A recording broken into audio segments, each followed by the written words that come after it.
Hello student, कैसे हैं आप सभी लोग। आशा करता हूँ आप सभी लोग बहुत ही अच्छे होंगे।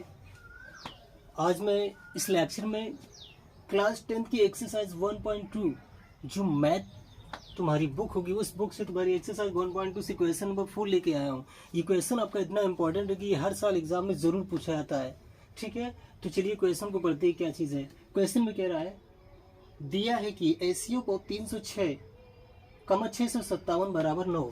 मतलब ये कह रहा है कि 306 और 657 का जो एलसीएम है वो आपका 9 है, तो 306 और 657 का एलसीएम क्या होगा। ठीक है, यानी कि एलसीएम ऑफ 306 एंड 657 ये वही चीज़ आपको देखने को मिलेगा जो संख्या तुम्हारी वहाँ थी वही यहाँ। ठीक है, उन्हीं दोनों संख्याओं के यहाँ पे एलसीएम आपको 9 दिया है और उन्हीं दोनों संख्याओं का एलसीएम आपको यहाँ पर पूछ रहा है। ठीक है, तो इस प्रकार की जो आपकी संख्याएं होंगी, ठीक है, तो उनका मतलब एचसीएफ और एलसीएम में से किसी एक को दिए होने पर किसी दूसरी चीज़ जो नहीं दी होती है उसको कैसे निकालते हैं। जैसे यहाँ पर तुम्हारा एलसीएम नहीं दिया गया है तो एलसीएम को कैसे निकालेंगे इस चीज़ को समझते हैं। ठीक है, तो देखिए सॉल्यूशन मैंने दिया और सॉल्यूशन में सबसे पहले क्या किया कि इस क्वेश्चन को सॉल्व करने की जो सबसे इंपॉर्टेंट चीज़ है, जो आपका एक फार्मूला टाइप का होता है या एक रूल होता है, उस रूल को पहले मैंने बताया है। क्या कहा है, हम जानते हैं कि किन्हीं दो संख्याओं का गुणनफल उनके लासा और मासा के गुणनफल के बराबर होता है।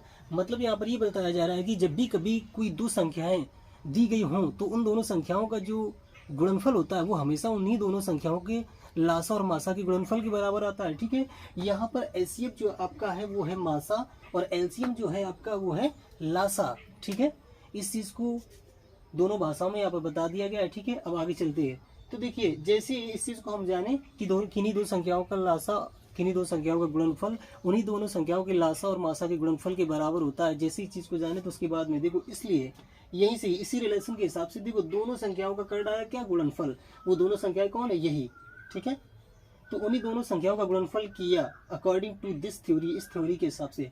और उसके बाद में क्या किया, राइट साइड में दोनों संख्याओं की जो एलसीएम और एचसीएफ यानी कि लासा और मासा दिए गए तो उनका गुणनफल यहाँ दिखाया। ठीक है, तो ये आपका फार्मूला टाइप की चीज़ बन गया। ठीक है, तो LCM of 306 657 into LCM of 306 657 ये चीज़। इतना हो जाने के बाद में देखो अब आगे बढ़ते हैं। ये आपका नंबर दिया गया है, इस चीज़ को ऐसे ही रखेंगे। एलसीएम इसका पूछ रहा है वो आपका ज्ञात नहीं, जब पूछ रहा है तो वो आपको पता नहीं होगा। ठीक है, तो वो ऐसे ही छोड़ते हैं। इतना हो जाने के बाद में आप क्या करते हैं, एचसीएफ ऑफ इतना, यानी कि ये तो एचसीएफ आपका क्वेश्चन में दिया है तो उसकी वैल्यू यहाँ पे पुट कर दी जो कि 9 है। ठीक है, तो इंटू लगा के 9 रखा और ये क्वेश्चन में लिख दिया कि दिया है। मतलब ये है कि ये आपको क्वेश्चन में दिया गया था, वहीं से ये चीज़ लिखा गया। इतना हो जाने के बाद में हम क्या करेंगे, हमें जो ये लेफ्ट का फैक्टर दिख रहा है एचसीएफ के लेफ्ट में, तो उस चीज़ की वैल्यू निकालनी है। तो ये चीज़ जो आपका लेफ्ट में फैक्टर दिख रहा है किसका, 9 के फैक्टर, ये तुम्हारे यहाँ पे एलसीएम दिख रहा है, उस चीज़ की वैल्यू निकालनी। तो हम 9 को क्या करेंगे, दूसरी पक्ष में डाल देंगे, यानी कि इक्वल साइन के उस ओर हमें 9 को ले जाना है। ठीक है, तो 9 को खत्म करने के लिए दोनों पक्षों को हमें क्या करना पड़ेगा, 9 से डिवाइड करना पड़ेगा। ये पक्ष आपका 9 से डिवाइड किया जाएगा, ये भी पक्ष आपका 9 से डिवाइड किया जाएगा, तो 9 से 9 तुम्हारा कैंसिल हो जाएगा और इस तरफ आपका बटे में 9 होगा। जैसे कि ये एलसीएम ऑफ 306 657 ये दिया गया, ये चीज़ आपका यहाँ इक्वल में देखो, यहाँ पर तुम्हारा बटे में 9 आया तो 306 गुणा 657 बटे 9।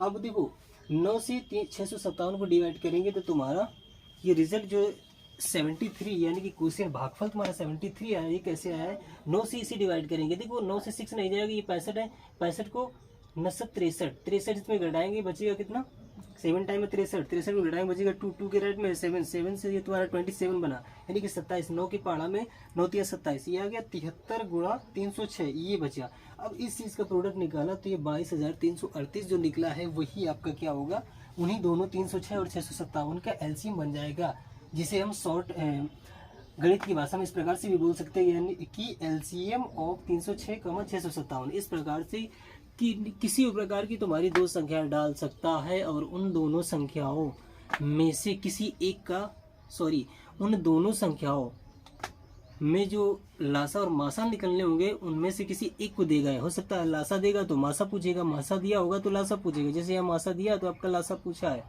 मासा आपका एलसीएम होता है, लासा आपका एलसीएम होता है। ठीक है, तो यहाँ मासा दिया तो आपका लासा पूछा है। ठीक है, और हो सकता है आपका लासा देगा तो फिर मासा जरूर पूछेगा। ठीक है। और दोनों संख्याओं की जो बात की जाए तो वो दोनों संख्याएं आपको पहले से ही यहाँ पर क्वेश्चन में दिएगा, जरूर दिया होता है। उन्हीं दोनों संख्याओं का आपको गुणनफल करके दोनों संख्याओं का लासा और मासूम का गुणनफल दिखाना है, और दिखाने के बाद में एक चीज़ की जो वैल्यू रखी होगी उस चीज़ की वैल्यू रखना है। वैल्यू के बाद में उसी नंबर से दोनों पक्षों को डिवाइड कर देना है। से जो तुम्हारा एलसीएम का वैल्यू निकलना होगा तो एलसीएम का निकलेगा, एचसीएफ का वैल्यू निकलना होगा तो एचसीएफ आपका निकल के तैयार हो जाएगा, ठीक है। तो इस प्रकार की वीडियो आपका, तो इस प्रकार के जो क्वेश्चन है आपके एग्जाम में बहुत ही बार पूछता है, मतलब हर साल लगभग पूछता है, ये क्वेश्चन जरूर पूछता है।